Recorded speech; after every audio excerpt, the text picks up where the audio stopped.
Welcome to Hameen Loyal. This is Eric Grissom. And I'm Dan Johnson. Eric and I will be rewatching the iconic Twin Peaks from the pilot through the return and everything in between. If this is your first time watching, or if you're a longtime fan, you can watch along with us as we dive deep into the strange and wonderful world of Twin Peaks. We live inside a dream.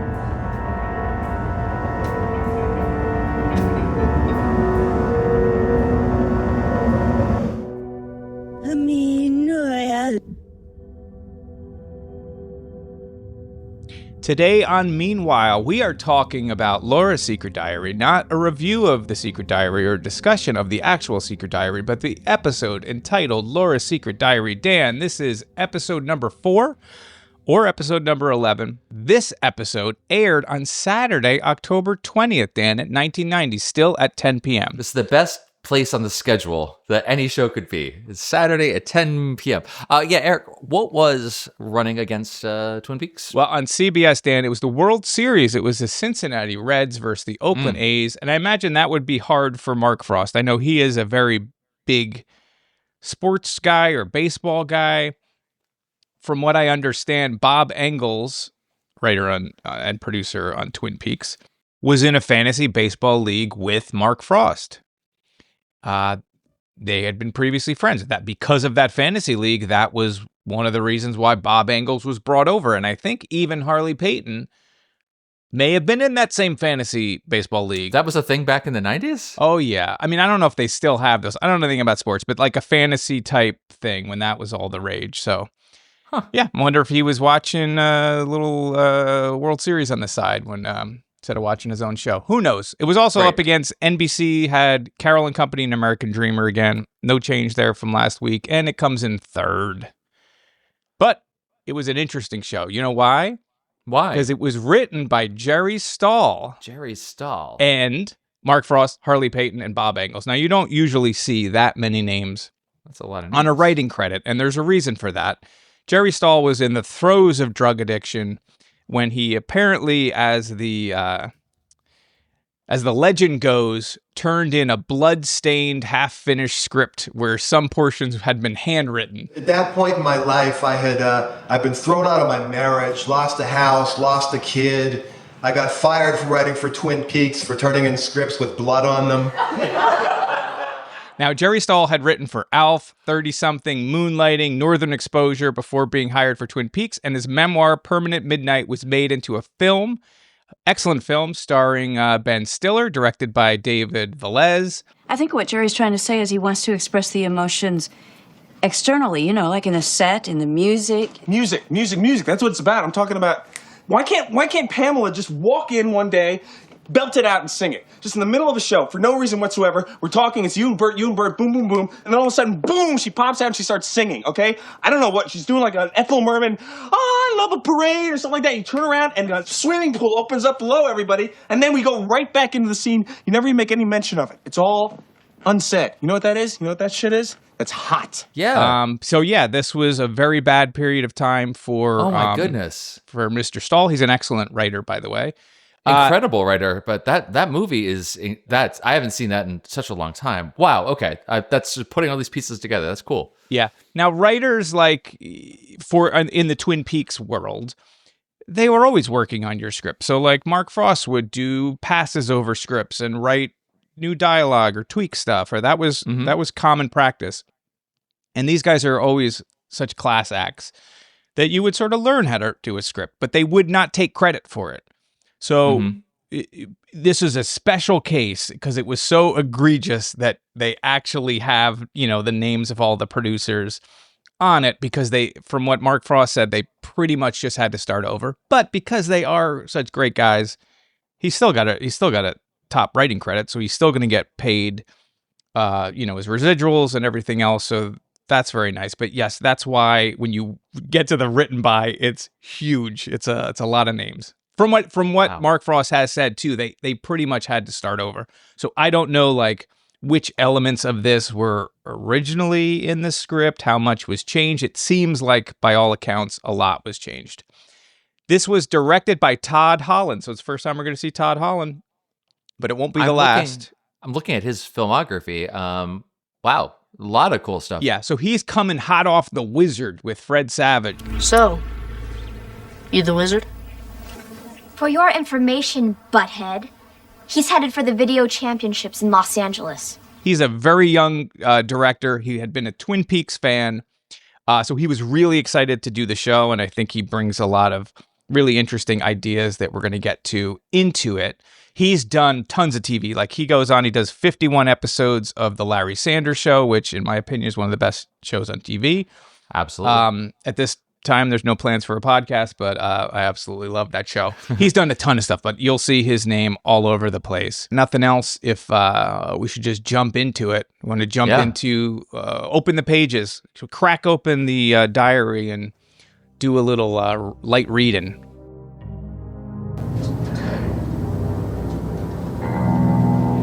Maddie, I need your help. How? Harold Smith has Laura's diary. I thought the sheriff had Laura's diary. Harold said that Laura kept a second diary that I didn't know about, and he's got it. God. We have to tell James about this. If Laura did have a secret diary, and Harold's got it, I'm gonna get it with or without you. Tell that to James. Well, first of all, we start off in an interview room at the sheriff's office. Leland Palmer is being questioned by Harry and Cooper, with Doc Hayward standing by. Oh, man, this is one of the best openings, one of the most interesting openings. Yeah. Where we start, where you're just hearing screaming, you're hearing Laura screaming, you're in the darkness.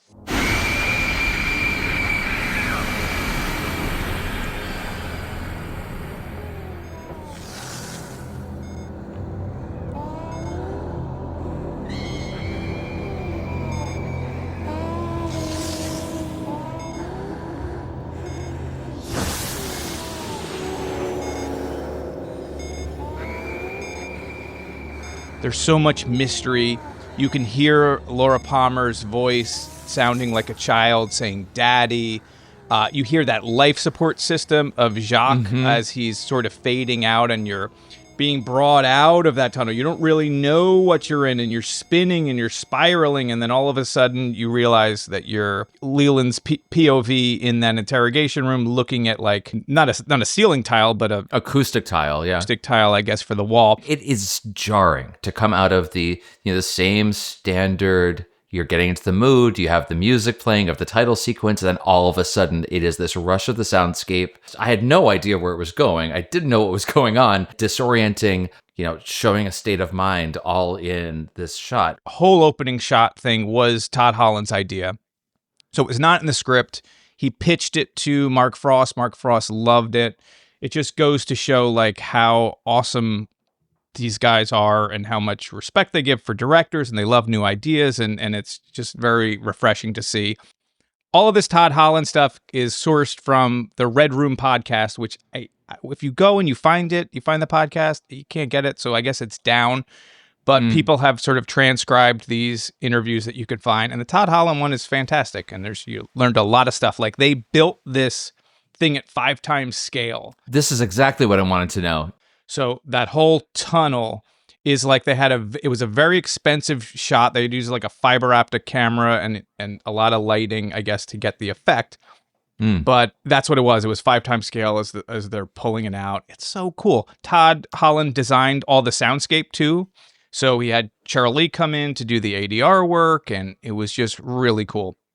He had said after this episode was done, like before it airs, David Lynch and Mark Frost would watch and give notes or whatever. And he just talks about how great it was. David Lynch was very complimentary about it, but literally like calls you and is like, Todd, I saw your show and blah, blah, blah. Like, and you get the impression that does not happen. Like, you don't get phone calls from from these people that it would be like through 3 people you would hear from maybe their assistant or something. It just sounds great. But aside from that, the scene is so great. Ray Wise is so good here. Like when he's delivering the line about have you ever experienced absolute loss, like you really feel his pain. Have you ever experienced absolute loss? I doubt if any one of us is a stranger to grief. No, more than grief. It's deep down, inside. Every cell screams. You can hear nothing else.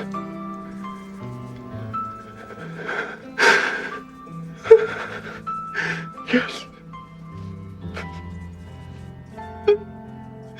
I killed him. And you may not condone the behavior, but you certainly walk away from this understanding it, or you understand his actions. He's so open. He's so honest.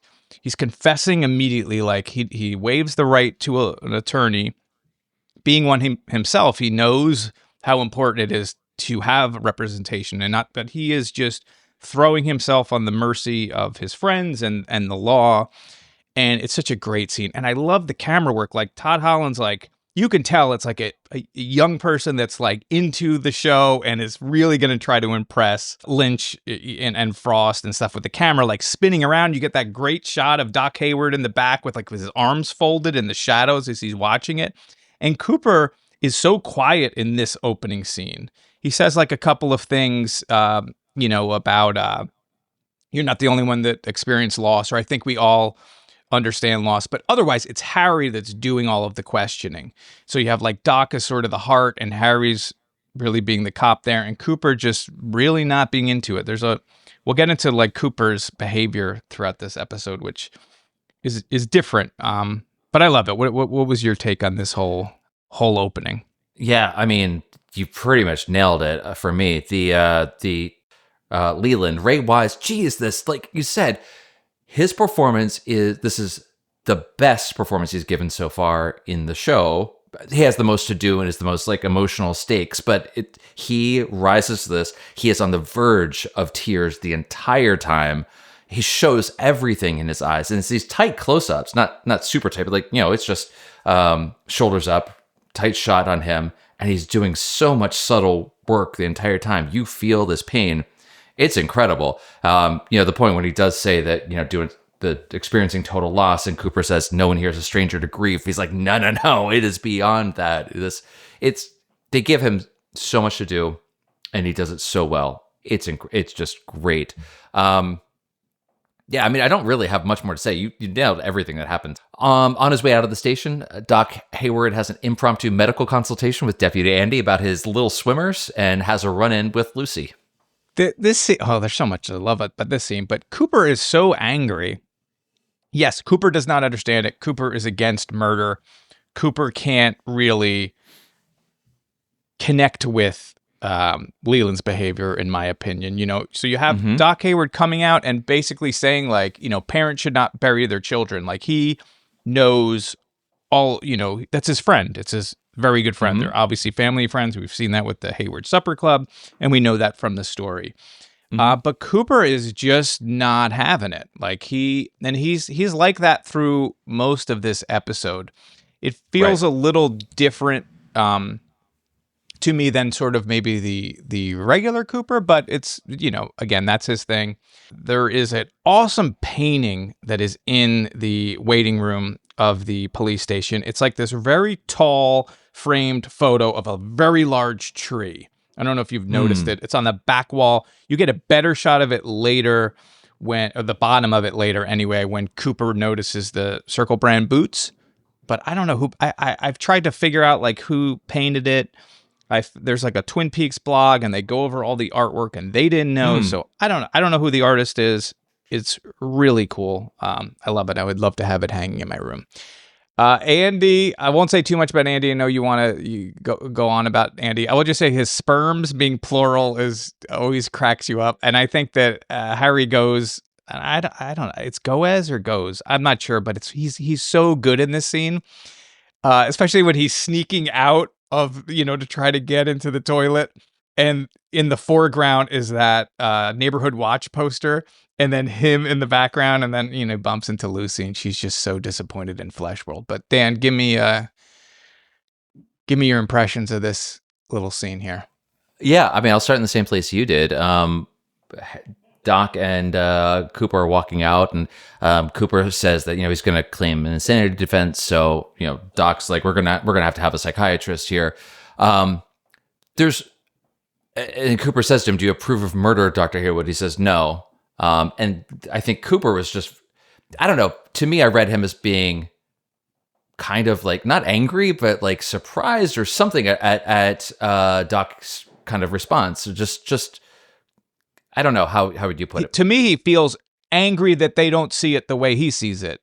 Like, in the way that he's, that's why it feels a little bit different than regular Cooper. He says another line too about Andy later on. It's just like, he feels frustrated, but it seems like he's almost barking in Doc's face, like, da-da-da-da-da, and then that's when Doc comes back. Whatever. It's a small thing. Yeah, no. It's not a big thing, but it comes across to me as more contentious than he usually is. Yeah, a moral outrage kind of at that. But why I wanted to bring that up, and I'm going to take this with a grain of salt. I have on one of the websites that I use that has the transcripts. It also has copies of shooting scripts as well. And the shooting script is slightly different here, just in the way that it's described. So it's the stage direction. So obviously on the day, the director, the actor, whoever else is going to put their own take on it. But the way that it was written, it was much more, Doc Hayward says the same things. Parents should not bury the children. Anyone who suffered what Leland has, and it says in parentheses, shrugs, lets the implication linger. Cooper, gently, do you approve of murder, Dr. Hayward? And Hayward says, no, and then lets it linger as the tone suggests. There may be an exception. So they both kind of change this a little bit. Cooper the most, McLaughlin changing it most to go in this direction of, no, this is absolutely morally correct. You cannot have any sympathy for him. It is, murder is wrong. So it's just a small detail, but I like that the actors have that freedom to kind of change what was originally intended by that. And I think it's really effective because we are seeing a slight difference in Cooper over the course of a couple episodes. I think, actually, depending on the situation. Right, and that website I think you're talking about is Glastonbury Grove, right? That's right. Yep. In one sense, yes, it totally makes sense because he is a lawman. He has strong morals about what's right and what's wrong. And yet, he also does bend the law and go places he's not supposed to go, and maybe some people get hurt along the way, and that's okay. But it's totally human, so I'm cool with it, and it gives the scene a lot more energy and some dynamics than just if he's like they're both nice to each other. Yeah. We got Andy and Doc here. We're talking about it. Everyone obviously seems to love Andy, but everyone seems to have to take a breath before they start talking with them just to like get themselves.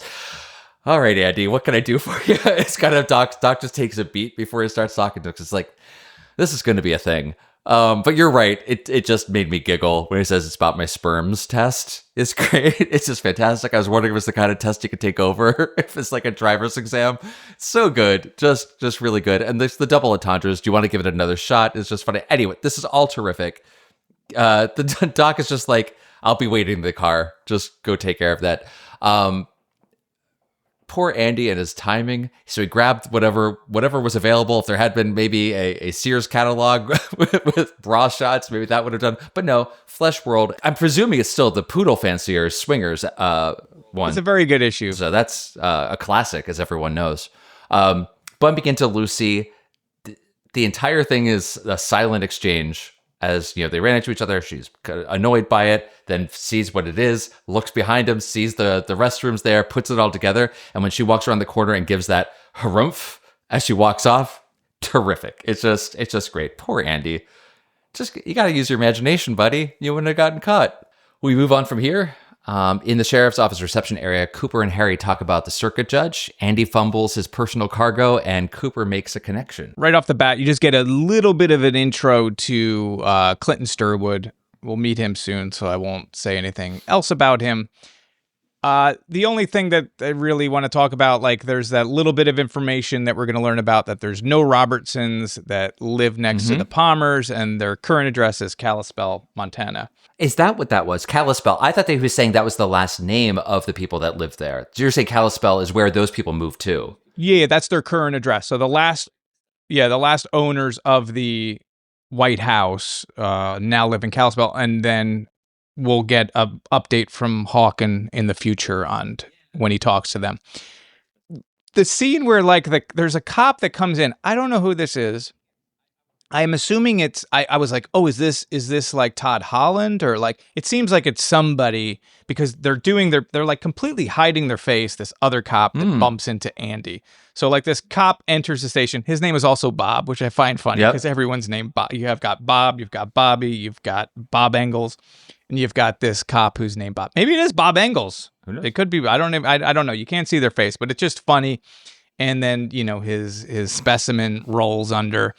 Been talking about the Circle brand boots. Now we finally get to see that the Circle brand boots come from the One-Armed Man. And this was the other mention of like the way Cooper is talking to Andy, totally normal. Makes sense. Like, no, man, I'm talking about your boots. Oh, your boots. And then he's like, I gotta go. This thing's time sensitive. And then Cooper's like, if you must. That's also not in the script. Oh, really? Or at least the version of the script that I've seen. Okay. But that's also not there too. So yeah, it's just, he's doing some different things. And I think he's just still maybe mad at Leland or whatever, but he seems very short with even Andy in that moment. And I guess it's frustrating too. But also just the way that they're talking about the giant told me there was still something, and like Harry's totally in on it. Like the magical giant that you saw in your dream said there was something at least. I thought it was the cocaine. No, clearly it's that. And Andy, okay, fine, Andy, go do what you got to do. It's fine. That's all. That's nothing else for me there. No, I think it's great. Of course, in the reception room, I do like that we see they're sitting there taking a break with their coffees, and another tray of donuts there. There's just donuts everywhere. I love it. Later, we see in the little kitchenette that they have there, the number of pink boxes stacked up of presumably more donuts, unless just a never-ending supply is just fantastic. I do also like after, this is immediately after Andy and Lucy bump into each other. Lucy goes back into the receptionist's area and just like tells the phone that's ringing to shut up, which is really funny. She's just so upset. And it even ends at the end of this scene with Cooper asking Harry, what's with Lucy? Which is a strange thing because Cooper's always got his finger on the pulse of everything, that he knows what's going on immediately just from body language. But I think maybe that points to him, again, like you're saying, perhaps being so preoccupied or distressed with what happened with Leland, he doesn't know what's up. I just think it's a funny detail that he knows everything that happens before anyone else mentions it. And at this point, he can't quite put the pieces together. One other small detail on this scene that I forgot to mention, Clinton Sternwood is coming to town, and so is the DA. And again, it's such a small town that they have to they don't have a judge that's there or a DA these are people that have to come in to town, despite the fact that the population is 50-something thousand on the according to the sign. But I like that little detail that it's like these court things don't happen all the time. They're not immediately ready to do it. They have to wait for these people to come. Yeah, I like that he says, he's circuit judge. He's still riding circuit, like literally going from place to place in Winnebago. In the Winnie. Yep, in the Winnie. Last of the Frontiersmen. I think that's a great note. The other thing I just want to call, again, we're talking about small details. Cooper's using what appears to be a PDA again in this scene. I think I mentioned that in season 1 when Harry and Cooper are interviewing Josie for the first time. But like that, there's no way that he had a PDA back then. They did have we already went through this. I'm agreeing with you now. I went back and looked at it. Oh. I will take this as an apology then. This is a wholehearted apology. How wrong I was to ever doubt it. Let's head on over to the Great Northern. We get a hot tip about a travel writer. That's the good news. But the bad news is a visit from Renault. Eric, tell me about this. First off, we get to meet Louis. I'm a fan of Louis. This is Belina Logan, who is a friend of Laura Dern's. Apparently they were like childhood friends, and she will be also in The Return, as she plays a doctor in The Return. She's got this great energy. I like the whole thing about the character. She wins Ben's approval, which is not easy to do, like before breakfast is ready or whatever he says. Yep. You get the MT Wentz thing. So here's this new mysterious person coming to town. They're going to pay in cash. Can you figure out who MT Wentz is? They're all on the lookout for it. Small detail background. We get the first banner for the Tri-County Lumber Queen semifinals. So the new contestants are coming in, and there's meeting rooms set up. So this is our Great Northern is hosting these Lumber Queen semifinals, which is interesting. Jean Renault had to like carry his little Super 8 Video 8 player into the Great Northern when he did his meeting. Like, I just imagine him like trying to be all, scary, lugging around that dumb video cassette player and then setting it up. And then he's got to find a plug. And like, what if it didn't reach? Is he looking for, does he have his own extension cord? He's like climbing under the desk. Like, he would be fiddling with it. Like if Ben came in too early, like, just give me a minute. Hold on. I don't have it set up. I got to cue the tape. Do you have extra RCA cables? I can't get this. Yeah. It's great. No. He is expecting me. He just shows up in the office there. What a guy just to have unexpectedly in your office. The more he talks, the more nervous you ought to get talking to Jean Renault. Yeah, he is like the he's a mob boss. The first time he says like, "Do I know you?" It's like, "Oh yeah, I sell you insurance." So, and you can just see him moving in on Ben's thing, going to become a partner, going to take over One Eye Jacks, and Ben sees this and knows he's screwed because he's got Audrey. So it works really well. They're back and forth, the stuff that they say without saying. I love it all. And you can see, he wants Cooper. He's lost two brothers. He's out for revenge. So it's a cool little exchange between those two. And how mad Ben is when he knows he's been screwed. How much of his anger is that his daughter was kidnapped versus he's going to get shaken down and probably kicked out of his ownership of One Eye Jacks eventually? It's probably an even toss-up. Yeah, exactly. Like, what a dirtbag this guy is, but it's fantastic. But going back just again, like you said, the clerk talking about MT Wentz, just that exchange between the two of them as they're kind of a little bit of a walk and talk towards the camera from the reception area, the patter between them is so quick and funny and just precise. I don't know if you're ever a fan of like the Gilmore Girls or, what's the writing couple that does those, the Marvelous Mrs. Maisel. But I love that like very dense, very, turn of phrase, deliberate sort of writing style. For whatever reason, it feels heightened in this section. And I think a lot of that, like you pointed to, is the actress's energy too. She's just even whenever Ben walks away and she's like so pleased with herself and she does like almost a little like fist pump in the air, she's just great. But from here, we do head on over to the Double R Diner. Donna's picking up a Meals on Wheels delivery, and Hank and Nora make plans to impress that roving food journalist. Yeah, because they're going to serve him some rabbit chili, which I guess is the weirdest detail in the back. Rabbit chili. Well, maybe it's delicious. I don't know. I don't eat meat, but that sounds like a local favorite, I guess. Yeah. Yeah. So we get again Louis calling into the Great Northern, into the Double R from the Great Northern. It tells Norma, you get a little Toad there eating. He's always funny. Hank, it's hard to figure Hank out. So I have a couple of readings on Hank. Oh, tell me. It's hard to sort of figure this out. When the first time you see Hank, he looks completely bored. He doesn't want to be in this diner. So like when he comes over to Donna, he's a total creep to Donna. He does that like lean in, you're looking pretty. He's just a bad dude. But when he's talking to Norma, he's so excited and he immediately takes money out of the register, does not ask, and then leaves work. So you can be like, okay, he's just using this as an excuse to stop doing his job and to take money, and who knows what he's doing it. But he does later on buy the tablecloths. You see the tablecloths. So it's like, is he genuinely into this idea of making the diner pretty for MT Went? Or is he just a piece of trash, which we know him to be, who's just taking money out of the register, and maybe he spends $4 on tablecloths and he pockets $25 and he goes to the Twin Peaks tracks or wherever he's going to spend his day. The dog races. So it's just hard to figure that out. And he also, he uses an opportunity to confirm the Big Ed stuff that he was fishing at a Shelley last week. So you get some of that. But that's it. That's the only note I really have on here. I agree with you on Hank. Like you pointed out, the several different mood changes. I definitely see him as being excited about this possibility, if for no other reason than perhaps this could actually turn the fortunes of the diner even more skyward and make some more money off of that. I mean, sure, does he want to be stuck in the diner all day? Probably not. So maybe it's a little bit of all the above. He's just happy to get out of there. Yeah, because he looks miserable right before he sees Donna. And then even after, when she sort of insults him, he looks even worse. So, and he does not ask, can I take some of your money out of your register? He just opens it up and grabs it. Not the only thing he'll grab this episode. Hey, foreshadowing. Later on at Harold Smith's, Donna and Harold shared wine with lunch and discussed Laura's diary. So we transitioned here with the little street lights, a little something for me. I always do think of them as Eric's street lights. Every time they come on, it's like there's Eric's street lights. I usually am out there in the streets when the street lights goes on, and I put my jazz hands out. I'm like, street light time, and I just have a talk with myself, just try to figure out what I did wrong. No, it's not what I did wrong. I love Harold Smith.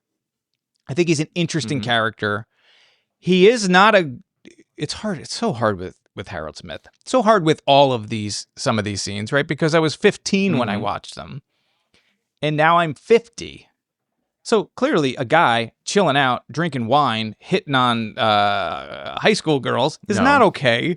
Yep. It's weird, and it's just not cool. But he has got the gentleness in him, and he's like this intellectual shut-in, which is charming to me.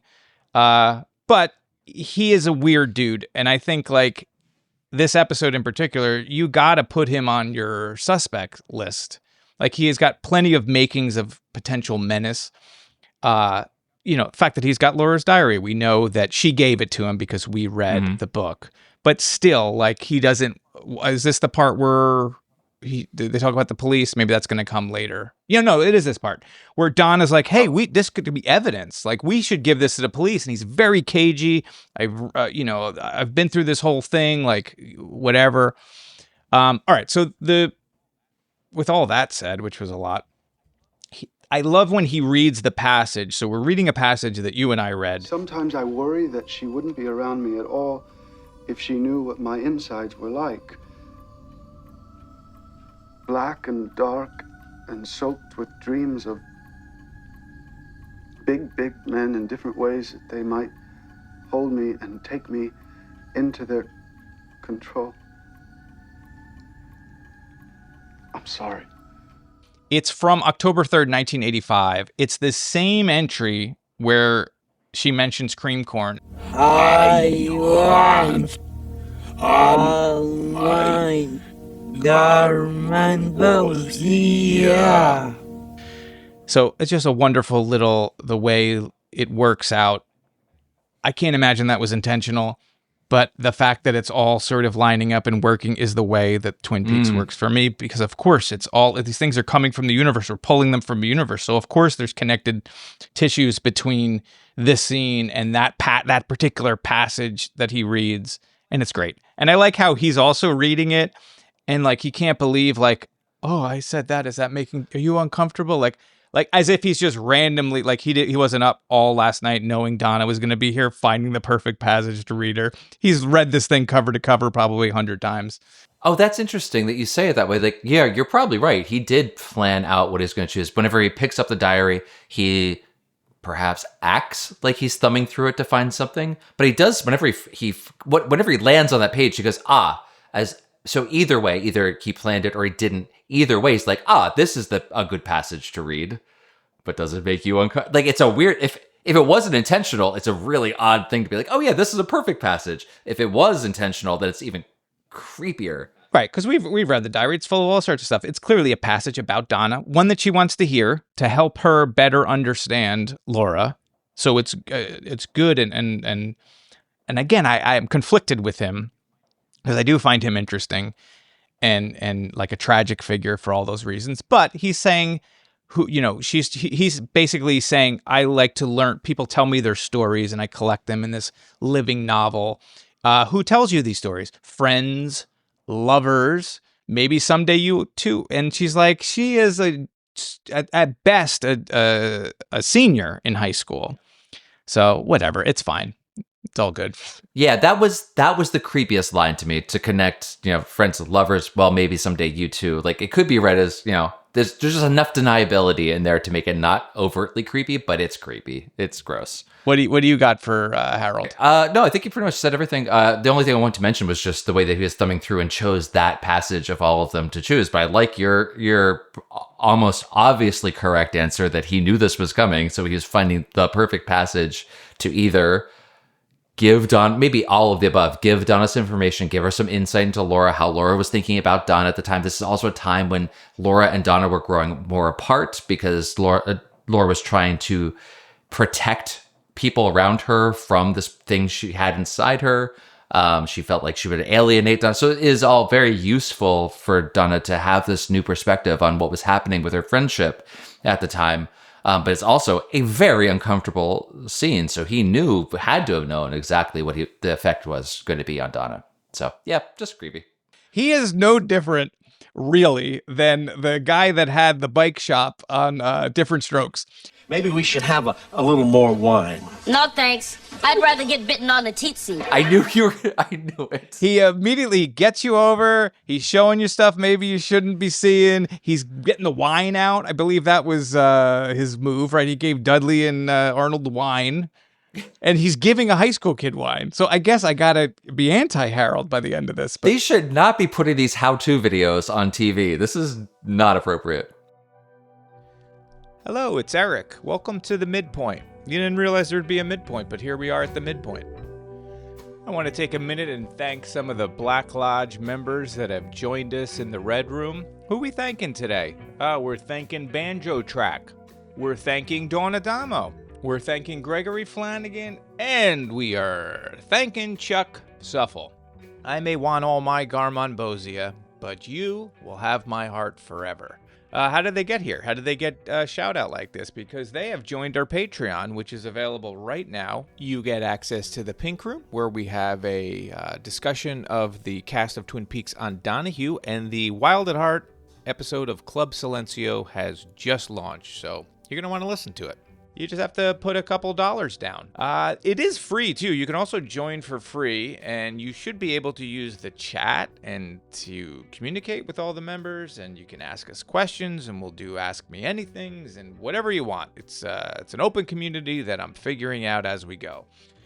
So that's it. So if you want to go and you want to support the show, go to ericgrissom.com/meanwhile, and you should see a link for the Patreon there.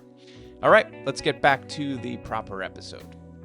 Let's get out of here. Let's head over to the Great Northern. Cooper and Ben talk in his office about the cash exchange for Audrey, setting up some plans here. Eric? I don't know. I'm just happy that it's $125,000 for Audrey and not $10,000. It still seems low. That seems low. Yes, it does seem low for a child. But $19.90, I got to get used to it for inflation. So maybe it's exactly what it should be. But as we know, he said, Audrey is not coming out of it. So the money is immaterial. We're going to take care of Cooper.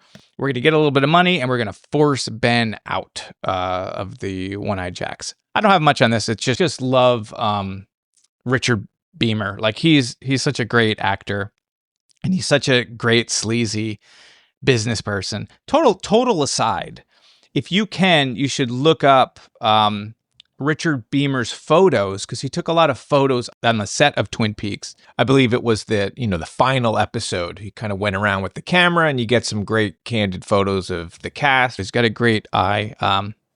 Just good stuff. I don't have. What do you have for first this? Thing I have to tell you is, in today's dollars, it's $300,000. So if that's the price of a child, okay. So in this, it feels like from the beginning, Cooper knows what's going on, or he's obviously suspicious of Ben.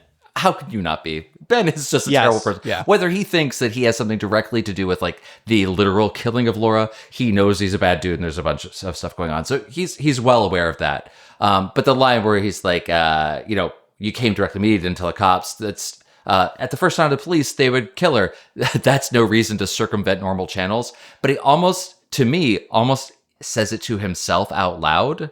As I was like, that's not enough. Sure. Yeah, because he's about to circumvent normal channels by the end of the episode. Yeah. So. Yeah.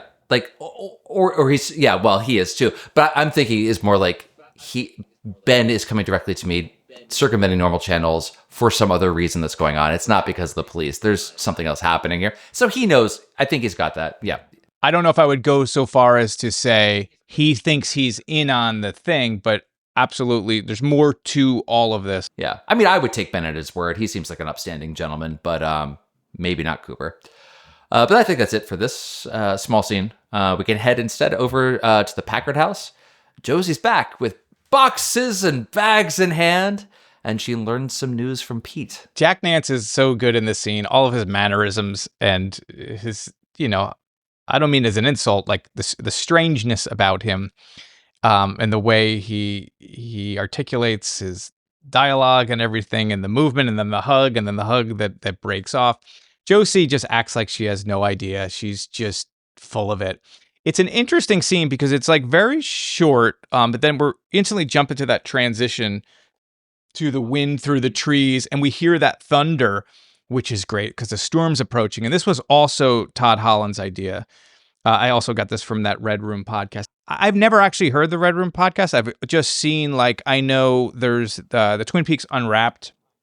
It's a podcast. You can listen to that now. They put out a book that's called Twin Peaks Unwrapped, where they sort of put all the interviews they did, and then they have interviews that other podcasts have done and stuff, and source it. And so I know I'd seen the podcast from there, but it was hosted by Scott Ryan and Joshua Minton. Scott Ryan has interviewed tons of people. I mentioned him a couple of early on in the show. He had done Jennifer Lynch interview that's fantastic, but it seems like there's so many good things on this podcast. But I don't know. This is a long way of saying Todd Holland in that interview had said he approached them and was like, hey, what if we did like this episode in 4 sections with a storm that slowly comes, breaks, and then passes? And that's sort of what we had. So this was just a very cool thing. And it really like feeds into the drama, especially as we get into when the storm's breaking and the stuff that's happening there with Jonathan peeking through the window, which we'll eventually get to. I don't know. That's all I have. I don't have anything else about this particular No, I think scene. that was everything. It is the editing of the scene, the way that it seems to end abruptly and transitions. It's transitioning, cross-cutting from that scene into the wind through the trees as Pete is still speaking. So there is still a substantial more, like a page more of dialogue that is in the script that isn't included here. But poor Pete, he's planning a funeral with no body. When he says, I'm not sure what we're going to be burying. Oh, it's just, poor guy. It's so heartbreaking. And the whole time, Josie knows what's going on. Josie was involved. Well, Josie was involved. I don't know that she knows. Like, she set everything up, but did she stick around to see how it resolved? Maybe not. So she didn't stick around to see how it paid out, but she was putting the insurance policy. She knows like the end result was supposed to be her death. Let's head on over to One Eye Jack's, our favorite place in the world to be. Everyone's favorite, Emery, brings Audrey to speak to Jean and falls out of his chair. This scene is great. I love this scene. I love the way Todd Holland shot this scene. First off, you see Jean Renault. He's playing with Blackie's tarot deck as well. So he's doing some kind of reading, which already sets him up as sort of this spooky warlock figure in the haunted house in the woods, a little candy house. Sherilyn Fenn is completely loaded. She does a really good job of being completely out of it. That you keep switching to her POV, where the camera is just moving in that drug state. John is so sinister. Jean, he and the way that he endears her to him through his language and through, get the Stockholm syndrome thing going on where he's taking her side. You can see that Emery's being a monster and abusing her. And as long as you're with me, you won't get hurt. And how he's going to use that to his advantage when he kills her. And they do the trade-off so that she'll do exactly what he wants her to do and be exactly in the place that he needs her to be. So he's a really good antagonist. I find him very interesting. I think he's great. But also Emery, the guy, Don Amandelio, is perfect, especially when he starts doing his double step and he's freaking out and he's talking like a guy in a meeting that's just saying a bunch of bullshit to cover his ass. And it's just so well done. I love it.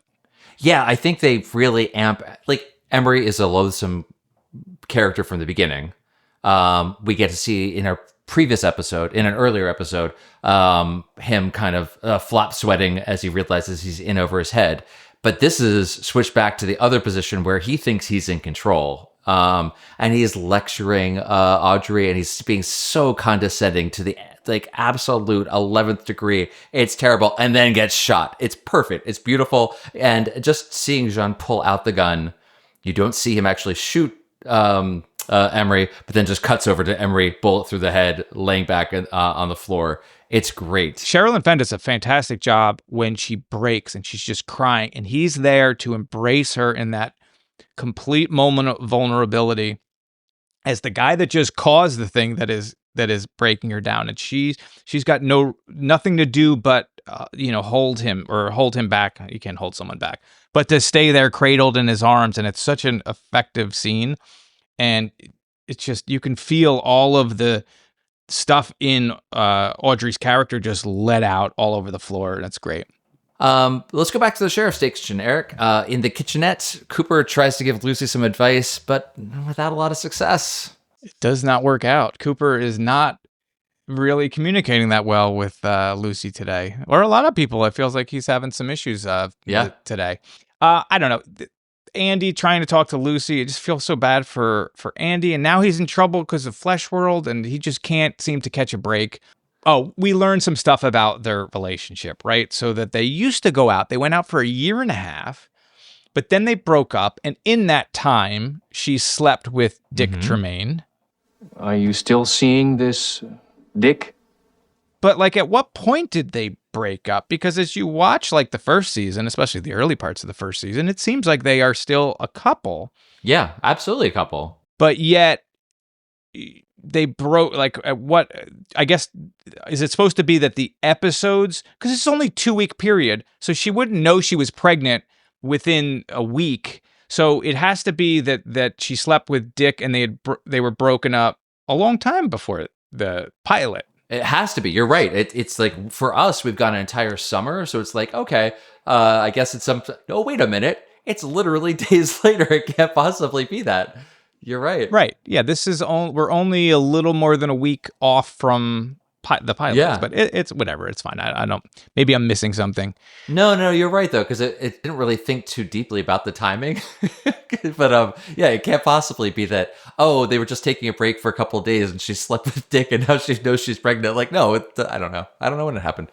But the fact that Cooper's trying to help out, and he finds out from Harry, no, I've tried before. This is an ongoing, on again, off again thing. It seems like, so no one can really help there.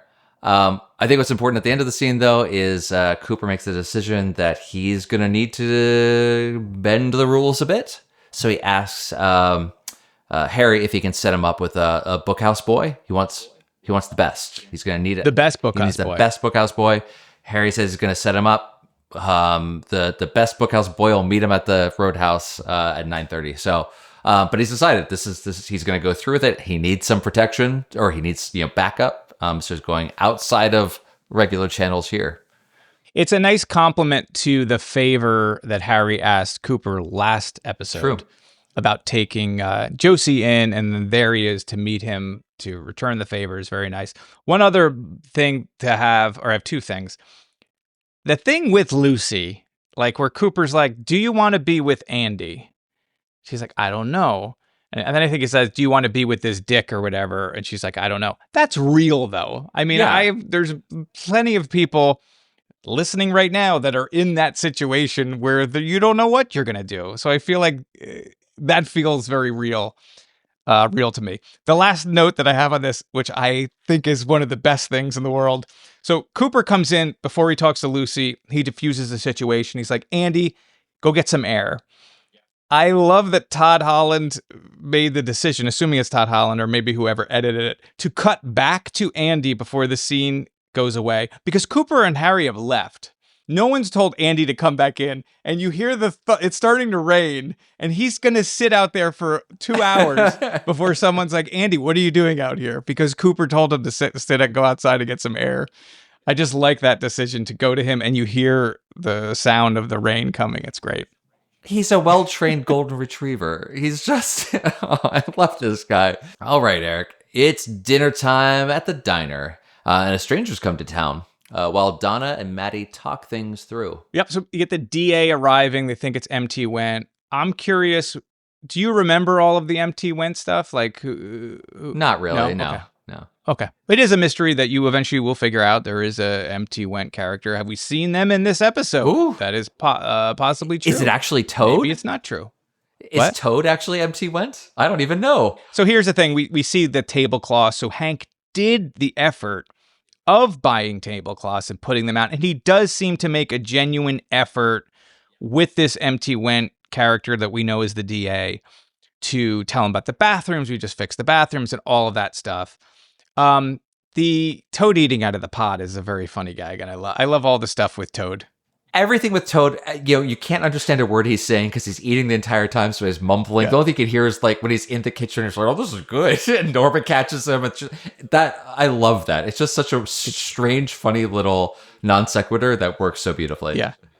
It was what seems like years later when we did, I don't remember what episode it is, Hank steals the lighter, and you had mentioned, like, did he just steal that? He's like, he steals things. Here he steals the wallet, sees that it's the DA, yep.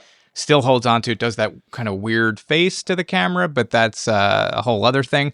I want to talk about just the Maddie stuff. Yeah. Like, I love, Cheryl Lee is so great in this scene as just someone that's just trying to not cause all these waves and these issues between Donna and James, and Donna is just so difficult to, she is now switched to like an evil, not an evil Donna, but just like she is now on a mission to solve this thing, and she's like, seems like she's lost all of her emotions. Yep. Or whatever, like, who says we can't see other people? Like, she's like super hard, not even like Laura anymore. I feel like when she goes to the grave and she has it out with Laura, she becomes like this new Donna, whatever it is. And Maddie with we have to tell James about this. Well, that's something I wanted to say, because you said, and I agree with this somewhat, that Maddie is just trying not to, cause more trouble. She definitely feels like she's at the end of her rope with all this. I think I keep coming back to what she said in the previous episode to her uncle, that I feel like I fell into this dream. And it just, she has this look of, oh my God, more just keeps coming. Like, this dream won't end, this nightmare won't end. These complications keep coming. And now there's a second diary.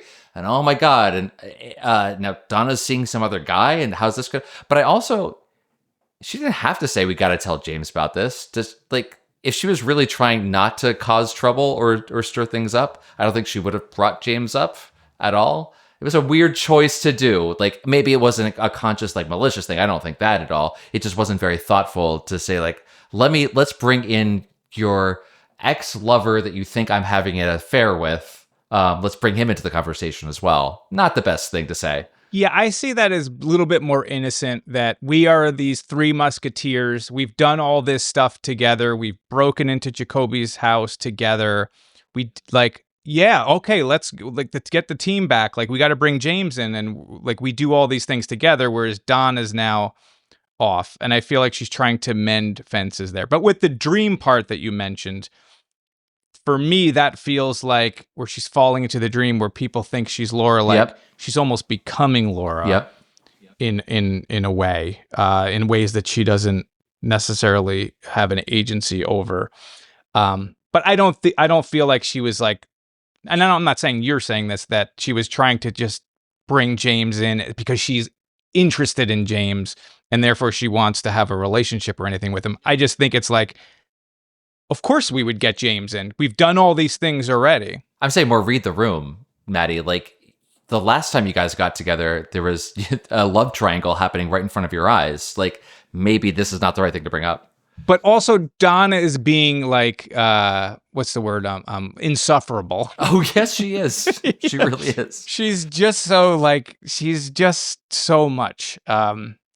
Who says that, James? I didn't say. I certainly didn't say we couldn't see other. I just started talking to a guy yesterday, so now this is, I'm over him. This is this feeling, and the way she's like ostentatiously smoking the cigarettes and everything. It's just everything is too much. Poor Maddie. She's put upon here, but as the thunderstorm intensifies, Harry meets with Josie to get some answers. I like that Josie mentions, where do you think I got this? The cash and carry? Just because it's a place that we heard mentioned in the diary. It's where when Laura and Donna got stoned and they went to get all the food, and it's the same place that she's going during the blackout when she ends up running over that cat. So it just makes the whole town feel real when you get a little drop of the same store, the cash and carry or whatever. This scene, later on this scene, when she's takes Harry to the couch and she does the rip it, tear of the dress scene is very reminiscent of Blue Velvet. What do you want? I want you to hurt me. No.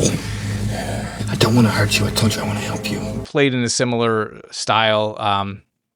God, how long has Jonathan been peeping in that window? Because it is pouring out. Was he hoping the whole time they would come over from the couch?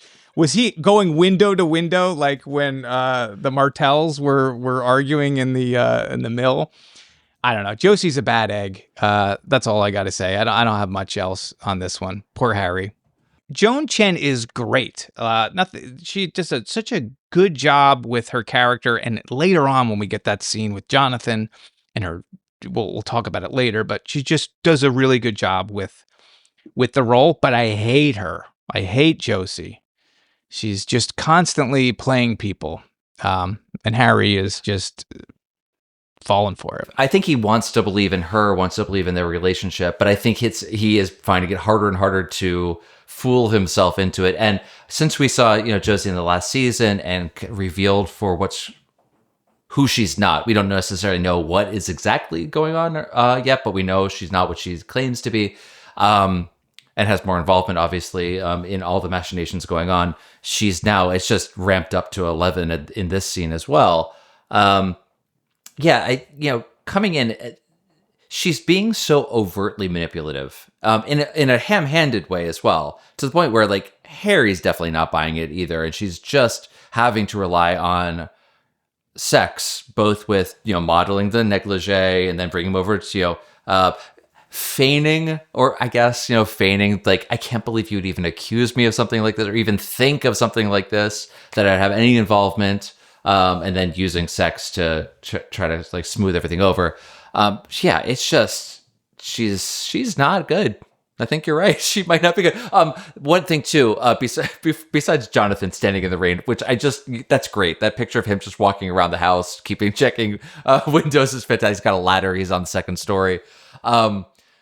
Again, not to oversell what the script is, but that when they're Harry and Josie are on the sofa and she tells him to rip it, he has a line in the script that says, "What do I mean to you?" She says, "I love you. I need you. Don't play with me. I want you." None of that's what was aired, but I like that because it actually gives us an indication that Harry really does know, or is really struggling with the idea that their relationship has all been a sham, that she's been using him. She's not who she says she is. So maybe it's good that it wasn't in what aired. So we have a bit more of this tension going on.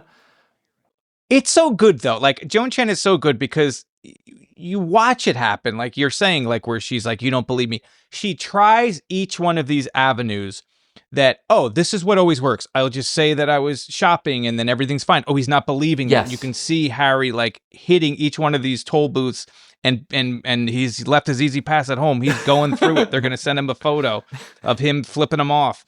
And then like she runs out of things. Yeah. And she's like, what do I have left? It's sex. Yep. And then it's bam. And it's just so, she's great at it. Sex and Cousin Jonathan.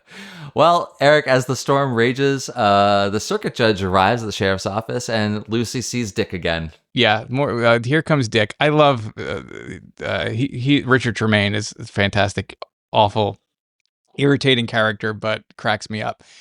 So we get to finally meet Clinton Sternwood, who is played by Royal Dano, who you will all know from Killer Clowns from Outer Of Space. course. What in blue blazes the circus doing up in these parts? Also the voice of Lincoln in the Hall of Presidents. 70 years ago, our fathers brought forth on this continent a new nation. Oh, Yeah, there you there you go. A little fun fact. He is like almost like a proto Cooper. Yeah. Like he a different kind of Cooper though, right? Like they're two sides of the same line, but they're different. They're definitely different, but Sternwood is like if Cooper had stayed in Twin Peaks and was dating Audrey. Like Cooper like the way Cooper knows who's dating who.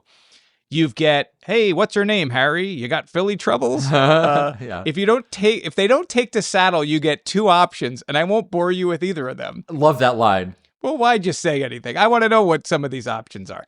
But like you get the reverence that the people in the town have for him, like when he sees Lucy, and then there's a history here with this guy, this Winnebago, and he comes to town and he seems strange, and he's quoting, whereas Cooper is into Tibet, he's talking about Valhalla later, and it's just really interesting character.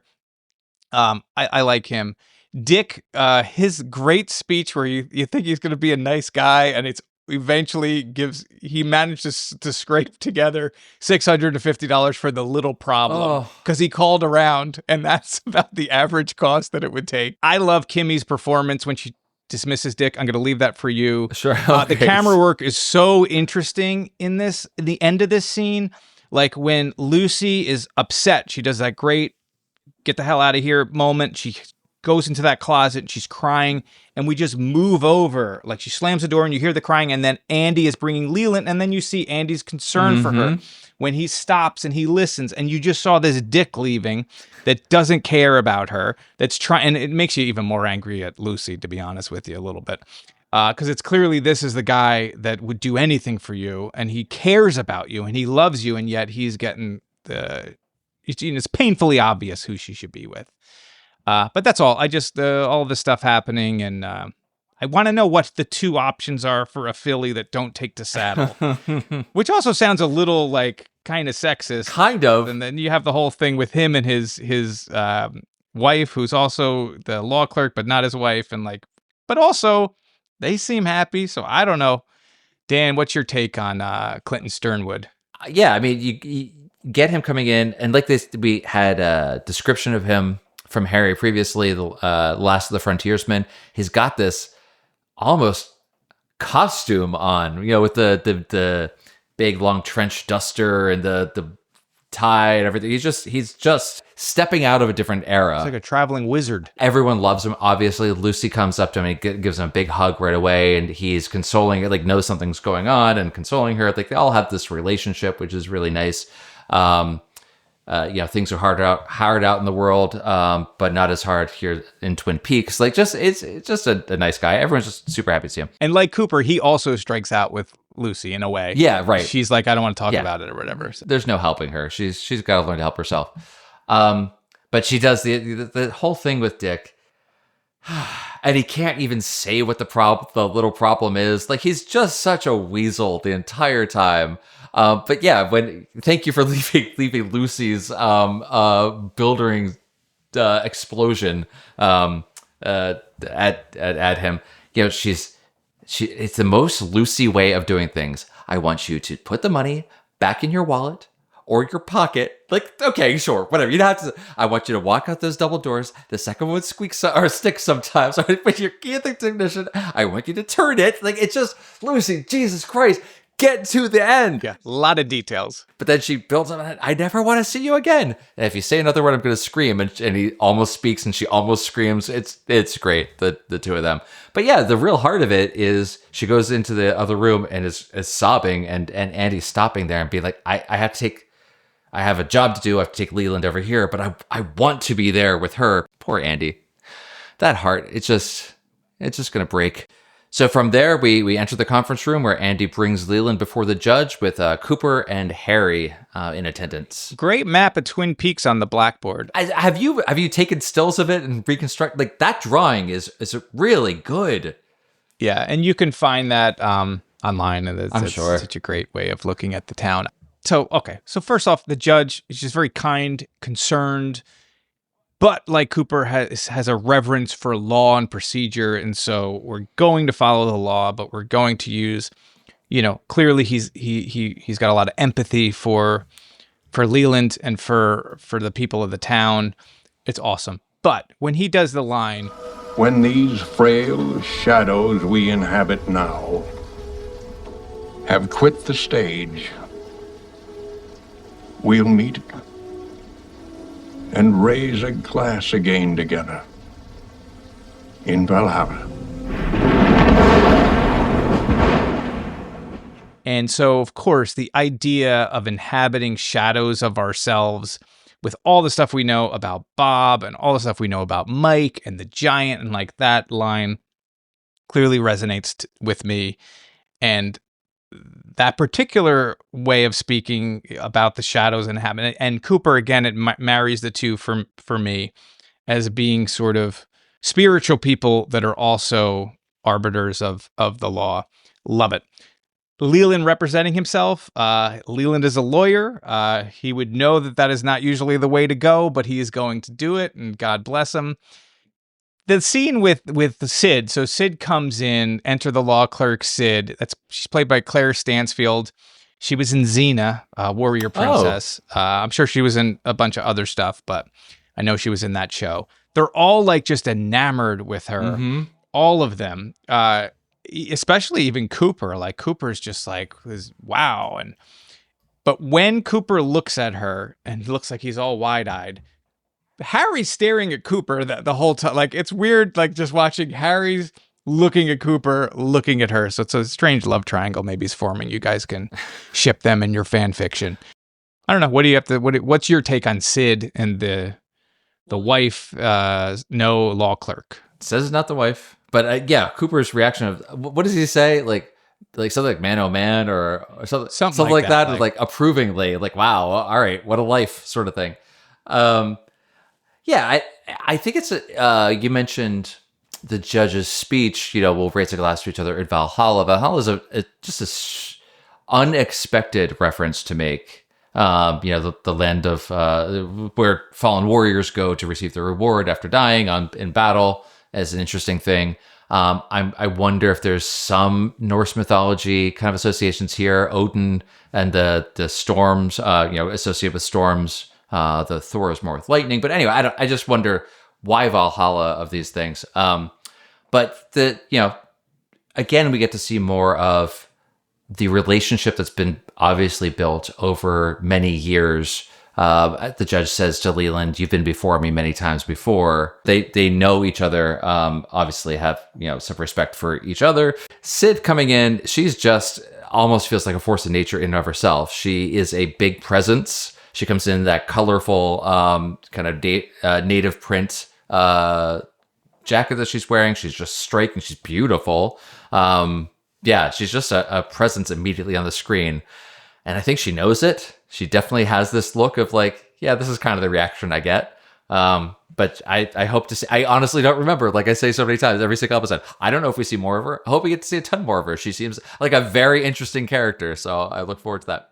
You will see her again. Not a lot. I mean, you're going to, I think, only one more time. Oh, whatever. I want a spin-off show. One other thing, because you had mentioned the Valhalla thing. Yeah.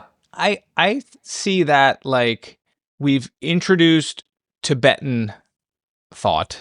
Yep. We've introduced Hawaiian thought. We're getting all these different spiritual worlds or belief systems from all over. So now we're getting Norse mythology.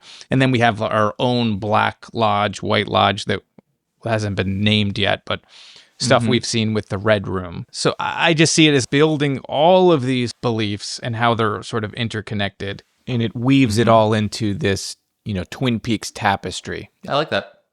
No, that's a great reading. Yeah. Well, Eric, let's head back to the Great Northern. Another stranger is checking in, raising hope that the food critic has finally arrived. Hey, we get to see the contestants of the Tri-County Lumber Queen semifinals, and of course they're talking to Ben. Of course. Like well, Ben is talking to them. All over them. Oh, yeah. This is funny. So you get the with sashes and the swimsuits and everything. You already mentioned another mysterious Asian gentleman has entered the chat. So we've got Mr. Takamuro. He's going to pay in cash. He's from Seattle, so if you're going through your little notebook, you'll notice that's the same place that Josie said that she was. And of course, Louis there to talk up the double R. Maybe we finally found MT Wentz. Man, the whole business with Ben and the contestants is just, it's disgusting. I don't know. It's just not a great thing to see. But they, the chaperone comes by and shoos the girls into the competition or off into the conference or whatever it is, away from Ben.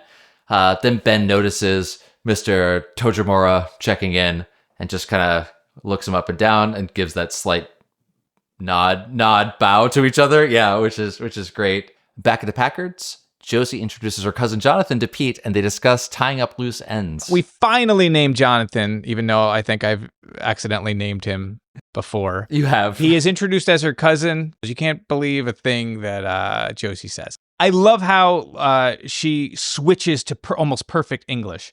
So you learn a bunch of things about Josie here, right? So she's talking to Jonathan. This is my cousin, blah, blah, blah. Let's get rid of Pete. She stumbles over, her usual idioms with whatever saying she was doing. But my biological clock or whatever it is, ha, ha, ha, I could hardly speak English. Get rid of Pete. Bam, she switches. It's like the usual suspects or something, and her foot straightening out. And she's completely a different person. And she's now the Josie we're going to learn is really an agent of someone else named Mr. Eckert.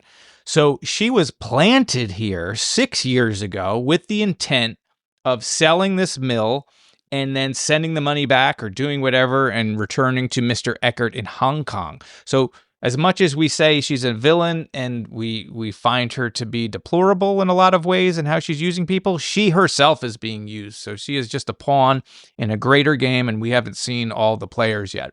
So I like that's very good. And I like how good her English changes.